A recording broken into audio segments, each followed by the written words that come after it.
Hello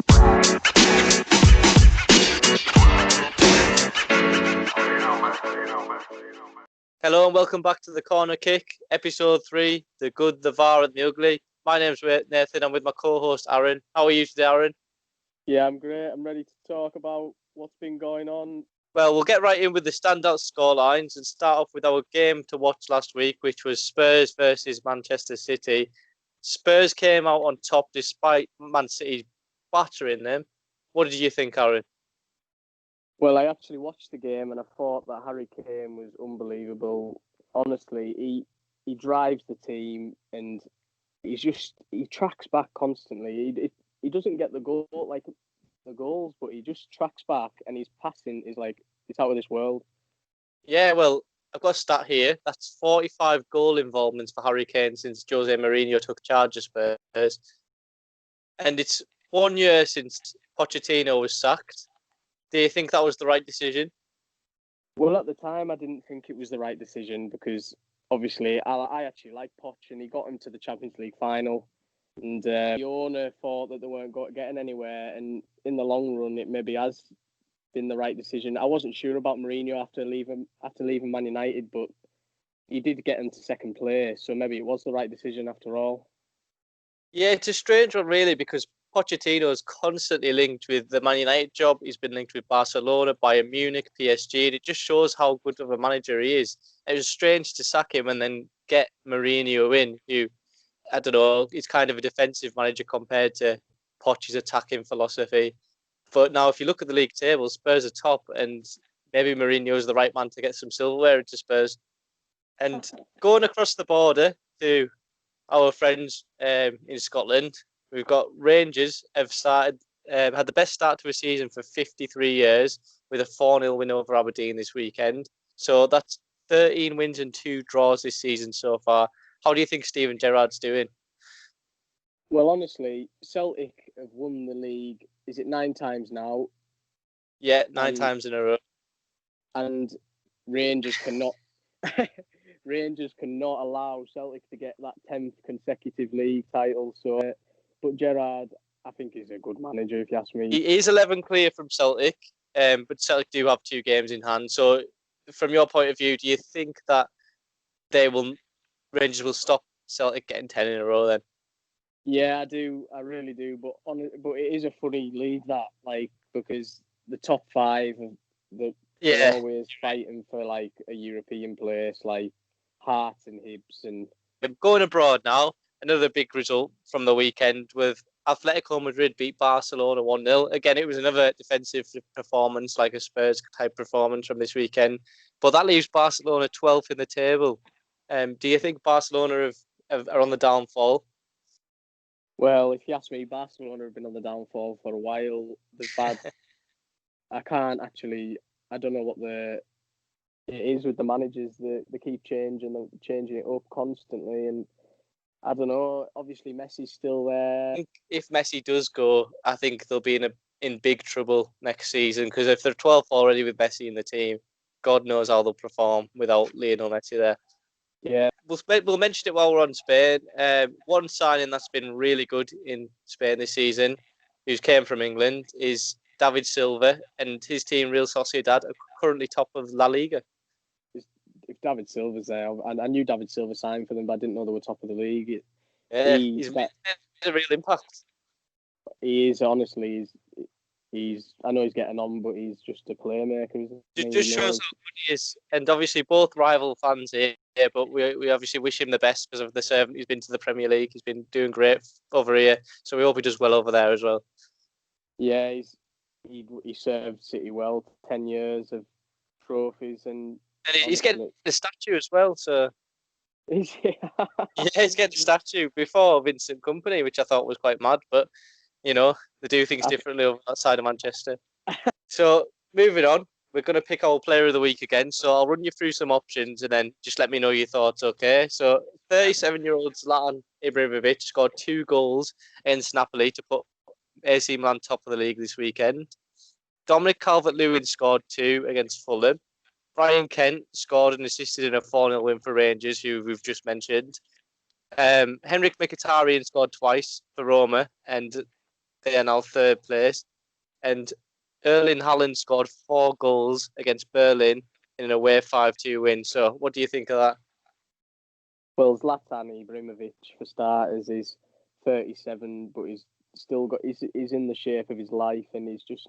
I don't know. I think he'll never retire. Like he says, he's a lion, isn't he? And he doesn't compare himself to humans, but he is. Yeah. He proved himself at United, and I don't think he was going to do well in the Premier League because obviously the Premier League, the best league in the world. I don't think he was going to make an impact, but he did. Dominic Calvert-Lewin,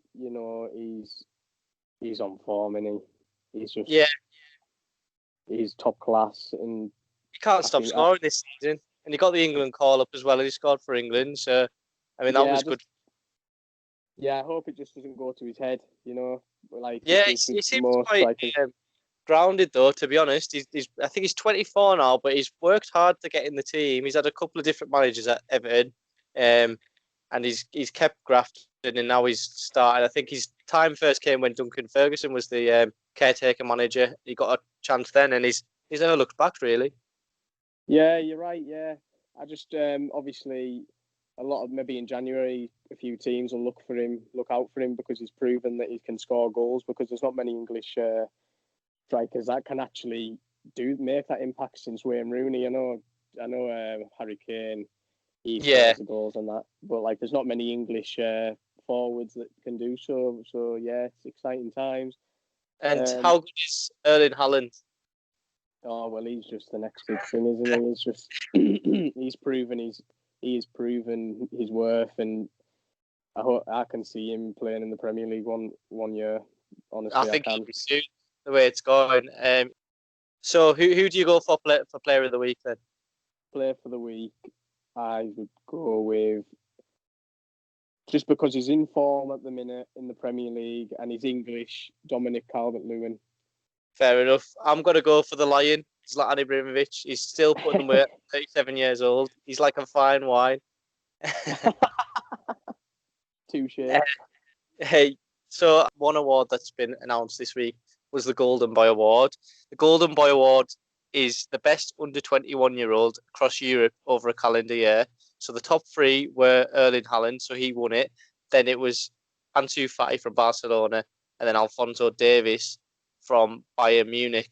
One player that wasn't mentioned in the top 10 at all was Mason Greenwood, who's had 11 goals this calendar year and just turned 19 in October. So what did you think of the list? And do you have any notable mentions that didn't make it?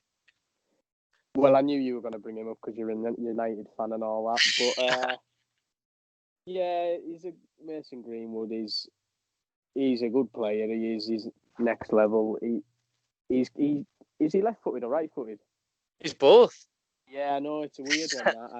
I never understand. He's naturally left-footed, but he takes penalties and free kicks with his right. Yeah, he keeps people on the toes. He's one of them, and but I think he's 19. He's proven himself at United. Maybe he's just not up to the levels that Haaland and the likes of Alphonso Davies is right now, because it's just all about the trophies and the team you're in. I know United are building and that. Maybe United are back. We've said that since 2013 and all this, but Yeah, Phil Foden made the list though, and he's in the sort of the same boat. Obviously, they had the altercation with England early on this season. It seems like Greenwood's carrying on taking a punishing, and Foden's been let off the hook now. What do you think? I understand. I get you. I get what you're saying there. Foden, I don't know. They're both similar type players. I know Foden plays in the middle sometimes and all that, but they're both making their impacts at the club. So yeah, I know what you're saying. I can agree with your argument. But he maybe should have got a name in it as well. Yeah. So are you happy with Erling Haaland as the best youngster in Europe? Yeah, he's proven his worth. So yeah. Good. And another piece of good news which came out this week was that fans are allowed back in stadiums. So 4,000 fans will be allowed in outdoor events in low-risk areas. And with fans being back to the stadiums, do you think that'll help your team out your team like Liverpool, because said this week that they're struggling with the fixture schedule. He's asked BT and Sky to communicate a bit better, as he's sick of playing on a midweek and then playing an early kickoff on a Saturday. There's a lot of injuries at the moment at Liverpool, and he's kind of blaming the congested fixture schedule, and it's something Pep Guardiola's complained about in the past, the Christmas schedule. Is it something that the Sky and BT can look at and like maybe change so there's not as many games on telly, or if they want them on telly, space them out a bit more? Well, yeah, I know it's one of them because the older generation, they're a bit like, oh, just get on with it, and all that. But now, these days, it's different. You think of Klopp and Pep Guardiola's requesting of 5 substitutes in the league. Do you support that? Yeah, well, it's an intense game, but I don't agree with it. I think 3 subs is enough because especially if for the lower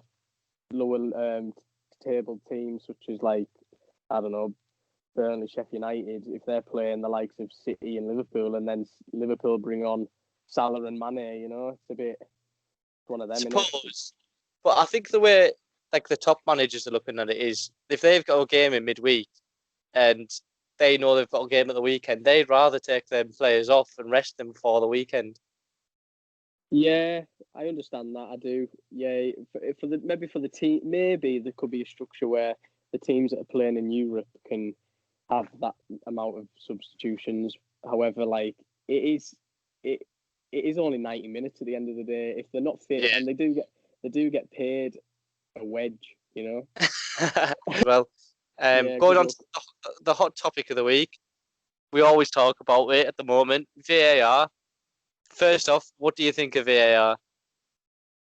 In my opinion, VAR is it's absolutely insane, isn't it? Everyone's on about it. I think it caused more arguments than not. Like it is, it is like when it's good, but this penalty situation and the off, don't get started on the offsides.